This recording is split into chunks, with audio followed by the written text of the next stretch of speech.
Welcome to the RLH Project's podcast, Love Matters, where we talk about real academic research mixed with real life experiences to hopefully improve the real relationships you have with important people in your life. I'm the founder of the RLH Project and the host of the Love Matters podcast, Dr. Jenny Rosier. I'm also an associate professor of communication studies at James Madison University, a wife to my favorite person on the planet, a mother of 4 young children, and an all-around love enthusiast. As an expert in romantic and parent-child relationships, I've dedicated my life to figuring out how individuals can use communication to live happy, healthy lives connected to other people. I hope that this podcast can help you. Hello, friends! This is the first season of the RLH Project's podcast, Love Matters. For season 1, I've decided to do an in-depth 12-episode explanation of a single concept that impacts us all, attachment. I actually teach a class at James Madison University in the School of Communication Studies called Attachment Communication. And much of this season's podcast is based on my lectures from that class. And so that's the plan for season 1 of the Love Matters podcast, an in-depth 12-episode explanation of the science of attachment with relevant stories from myself and a ton of cool people I know sprinkled throughout. Lucky for you, I'm not just offering a podcast to help you understand attachment. I've also created a 60-page digital workbook that you can purchase through the link in my Instagram bio at Relationships Love Happiness or on my website, www.relationshipslovehappiness.com. This digital workbook not only complements the podcast, but it also includes extra attachment tips and information not covered in the podcast, and includes self-reflection prompts throughout that will encourage you to dig deep and reflect on your own past and current life experiences. Before you start listening to this episode, get yourself a copy of the Attachment Matters digital workbook. You won't regret it. Good morning, good afternoon, good evening. No matter what time it is, no matter where you are, I am so thankful that you are spending your time with me. Today, in episode 7, I'm going to talk about secure attachment. I know you probably feel like you already know everything there is to know about secure attachment, but I promise this episode is really going to do a deep dive into this desirable attachment style. Specifically, I'm going to give you a deep understanding of what secure attachment entails, where it comes from in childhood, and what it looks like and what it feels like to be secure in an adult romantic relationship.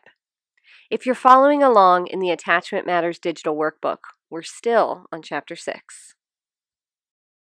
I want to begin by reminding you that adult attachment is the combination of attachment anxiety and attachment avoidance. And both of these concepts are on a continuum. So some people have really low feelings of attachment anxiety, others have really high feelings of attachment anxiety, and most of us are somewhere in the middle. And the same thing with avoidance. It's on a continuum. So it's not an either or. It's not you feel attachment avoidance or you don't. There is a amount of attachment avoidance that we all feel, and there is an amount of attachment anxiety that we all feel. So securely attached adults tend to have low feelings of attachment avoidance and low feelings of attachment anxiety. Not only do they have low avoidance and low anxiety, which sounds pretty awesome, but they also have pretty great internal working models. So the internal working models in their brain make them believe that they are positive, so they view themselves very positively. Securely attached adults tend to also have high self-esteem and genuine intrinsic confidence.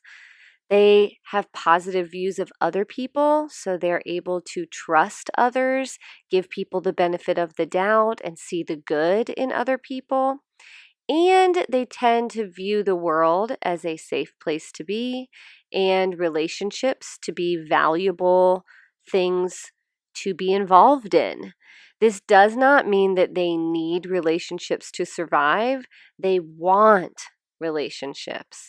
So it's not a need, it's a want.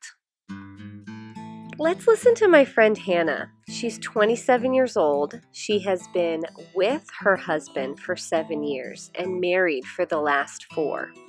Here, she's going to talk about her outlook on relationships.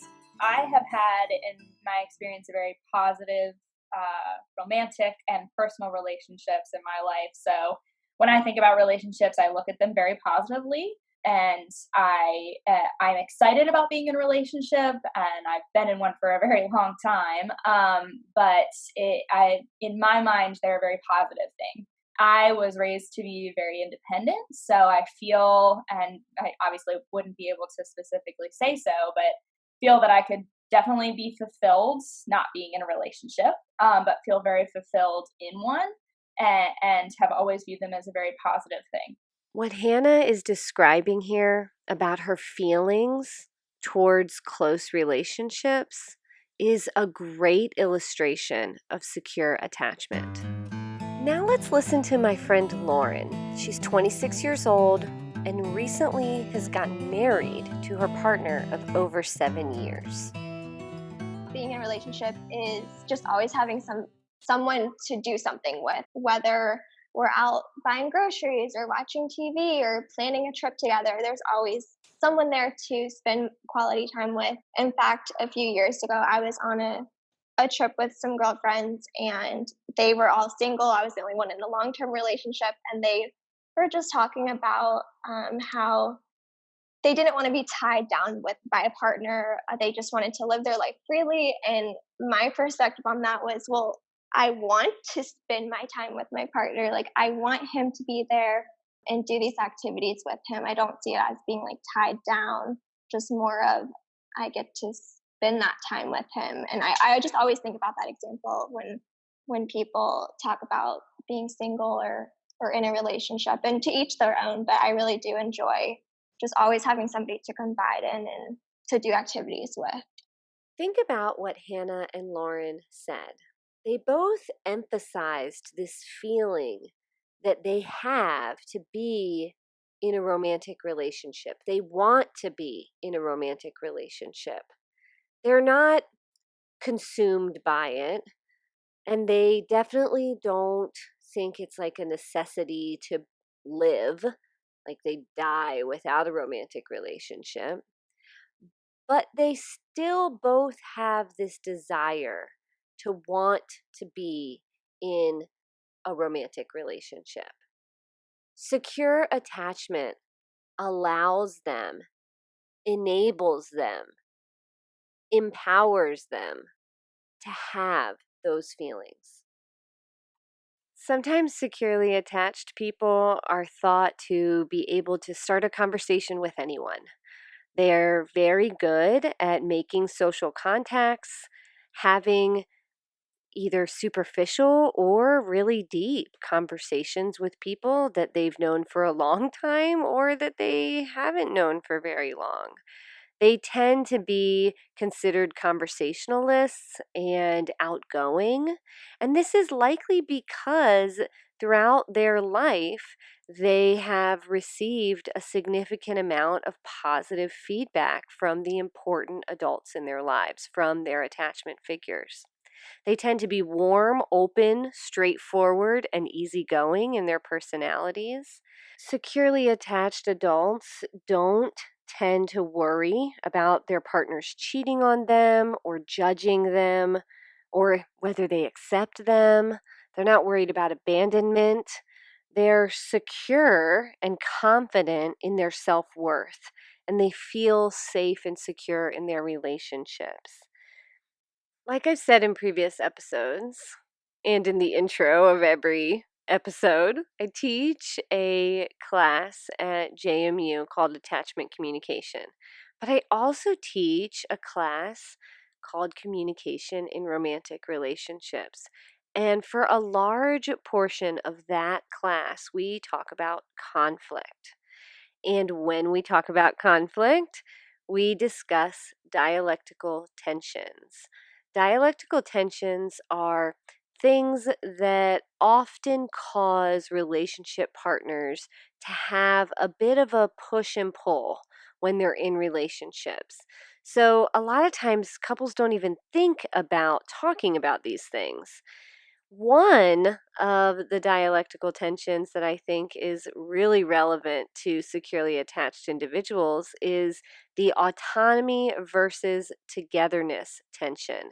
So, this is the desire for some people to want to spend every waking moment with their partner, and for other people to need some space. And when you start a relationship with someone, you have to negotiate this tension. And sometimes it can cause conflict. Well, interestingly, securely attached people are comfortable with both autonomy and togetherness. So, if both people are securely attached, this dialectical tension kind of gets cut out of the negotiation. It doesn't typically cause conflict, and it's not something that these couples have to really worry about. Now, if only one person is secure and the other person is anxious or dismissive or fearful avoidant, that could cause this tension to surface in the relationship. As Larry David would say, secure attachment sounds pretty, pretty, pretty good. But I'm not even done yet. There's so much more. So, when secure individuals actually do get in conflict, they tend to be really good at engaging in it. So, they don't tend to act defensively or punish their partner, and they often are really good at preventing the escalation of the conflict. That's a huge benefit. Secure people tend to be mentally flexible, so they're not usually threatened by criticism. They take criticism, especially when it's constructive, they take it really well, and they engage in a lot of self reflection. So that criticism just goes into them trying to become a better version of themselves. Securely attached people are also quick to forgive. Why wouldn't they be? They believe that their partner is good intentioned. And so if they do something that's hurtful and a secure person believes that their intentions were good, that they weren't malice intentions, they're more likely to forgive them and move on. They also find it really easy to trust other people and to rely on others, which means they're also more likely to ask for help if they need it. They feel comfortable discussing private topics and sharing their emotions. Listen to my friend Ashley. She's 26 and she's been married for almost 2 years. Here, she's talking about how comfortable she is openly communicating with her husband.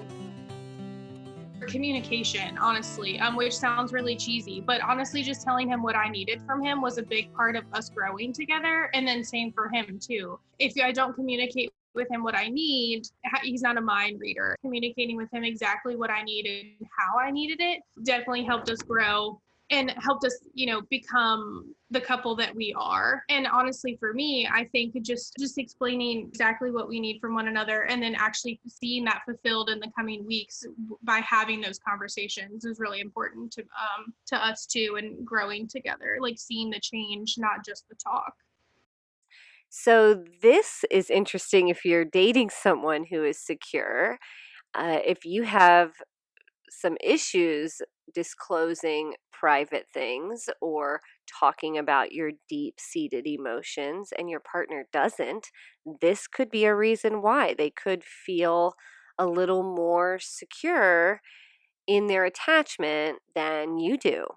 Interestingly, securely attached individuals tend to also prefer sex in committed relationships as opposed to casual relationships or one night stands or even friends with benefits relationships.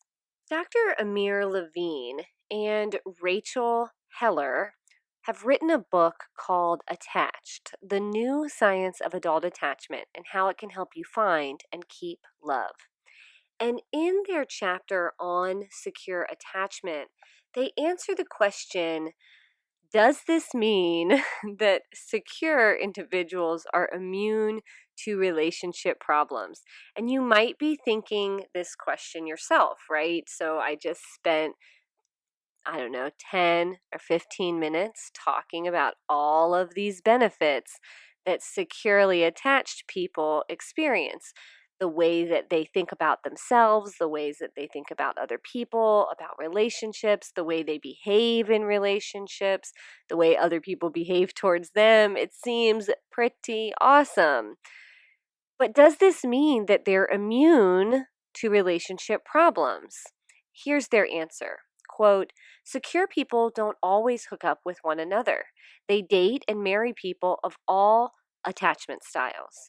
The good news is that if you're secure, you have the potential to get along with people who have anxious or avoidant attachment styles, but only if you're able to maintain your secure frame of mind. If you find yourself becoming less secure, not only do you lose a priceless gift, but you also experience less happiness and satisfaction in your relationships, end quote. So they don't never experience relationship problems, but when they do, oftentimes secure individuals are able to navigate those relationship problems in a healthier way, in a more satisfying way, because of the resilience that they have developed throughout their whole life. Speaking of their whole life, let's talk about that. How did securely attached people become securely attached?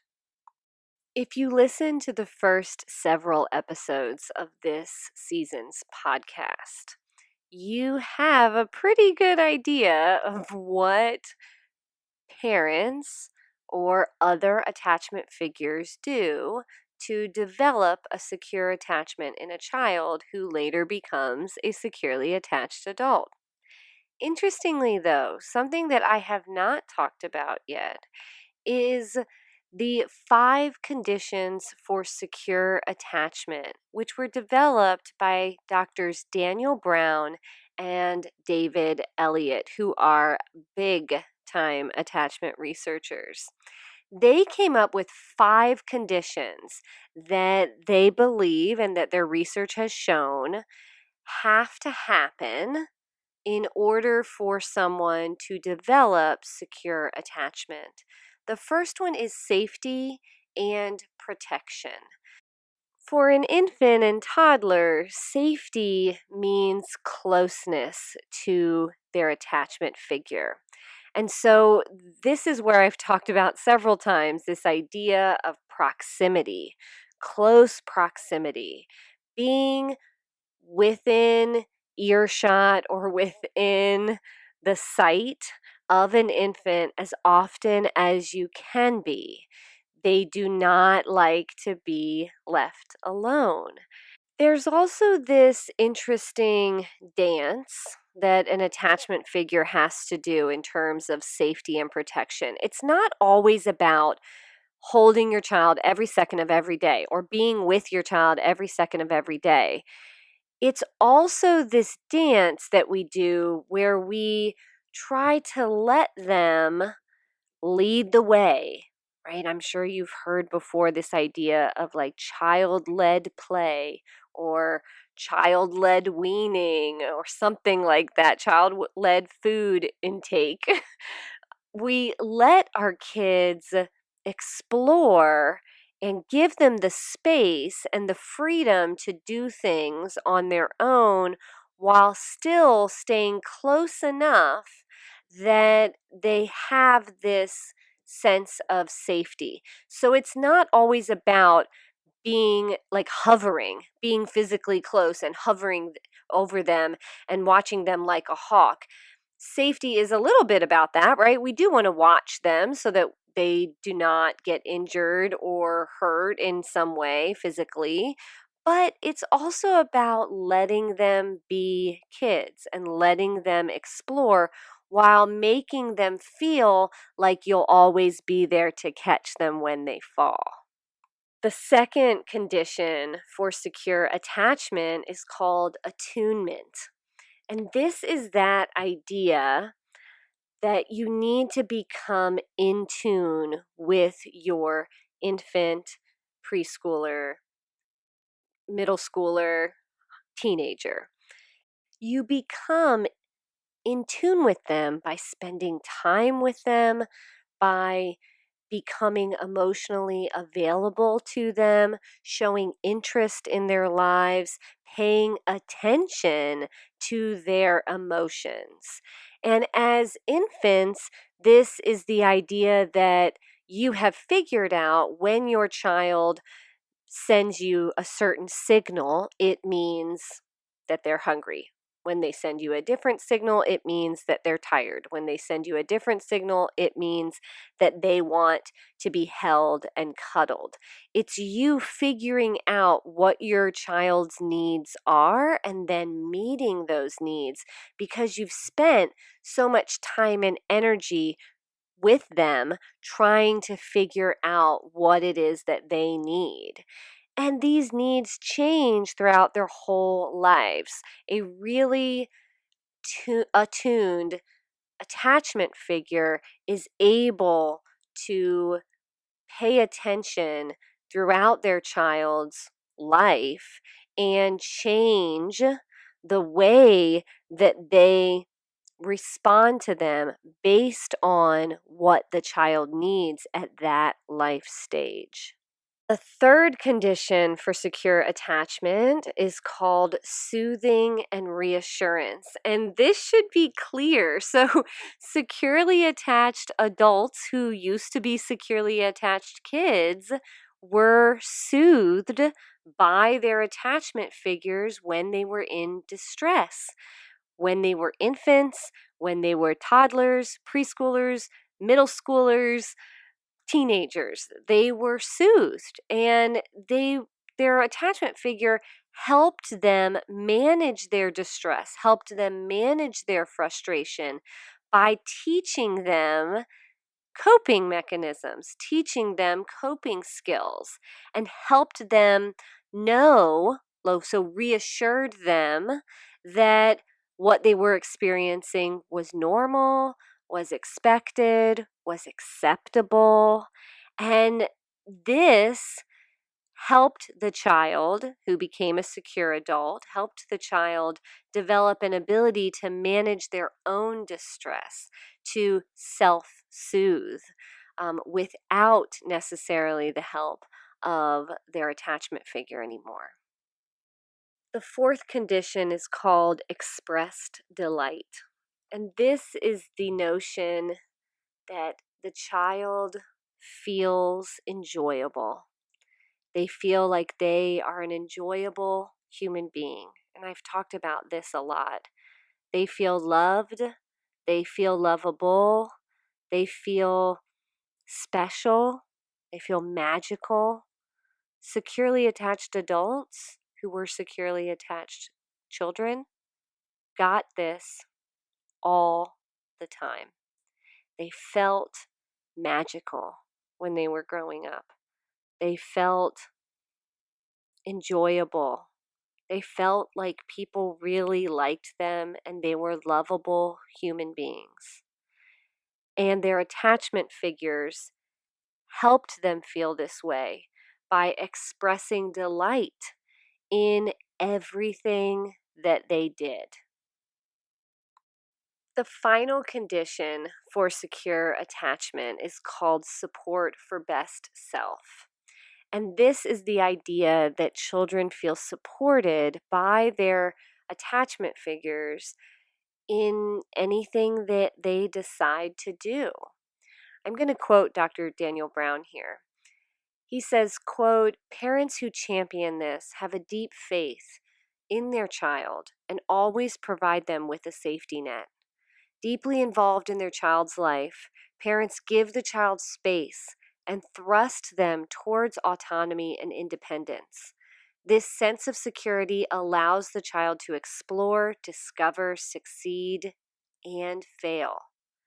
Through such exploration, the child develops a good, autonomous, strong, and unique sense of self." End quote. This is what everyone should be striving to give their children. Securely attached adults feel all of these things. They grew up feeling safe and protected. They grew up feeling that their parents understood what they needed when they needed it. They grew up feeling that their feelings were valid, that their emotions were real, that they were capable of getting through those emotions. They grew up feeling that they were the most magical human beings on the planet in the eyes of their attachment figures. And they grew up believing that their parents would always support who they were, no matter what.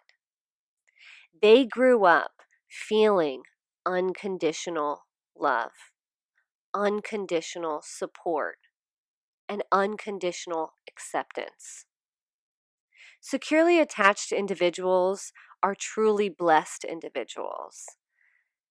They are experiencing life the way that we all are supposed to experience life. It is no surprise that secure attachment is the most desirable form of attachment or the most desirable attachment style. If you feel like you have some of these characteristics that I've described in this episode, you probably are securely attached. You might just have some insecure tendencies. But even if you feel like you don't have any of the characteristics that I talked about in this episode, and you're pretty sure that your main attachment style is an insecure one, I do have some good news. Attachment in adulthood, similar to attachment in childhood, is malleable. It's not set in stone. Our attachment foundations do stick with us. And like I've said several times over the last several episodes, it will be there. The attachment foundation that we developed in the first few years of life sticks around. But you can build attachment security on top of that foundation. I plan to talk about that in great detail in episode 11, so stay tuned for that one. If after listening to this episode you realize that you for sure are securely attached, call your attachment figure or figures. Call your mom, call your dad, your grandma, your nanny, your coach, and thank them. Thank them for giving you one of the greatest gifts that adults can give children. And then remember how great it feels to grow up the way you did and to become the adult that you are when you're parenting your own children. Thank you so much for joining me for episode 7 of season 1 of the Love Matters podcast. If you're following along in the Attachment Matters digital workbook, this episode went over information from chapter 6. I'd like to give a special thanks to my contributors in this episode, Lauren, Hannah, and Ashley. Again, I am your host, Dr. Jenny Rosier, and as always, you can find me on Instagram at Relationships Love Happiness, on Facebook and YouTube by searching for the Relationships Love Happiness Project, and on the web at www.relationshipslovehappiness.com. I hope you'll join me for episode 8, where I plan to talk about anxious, preoccupied adult attachment. Thanks for listening.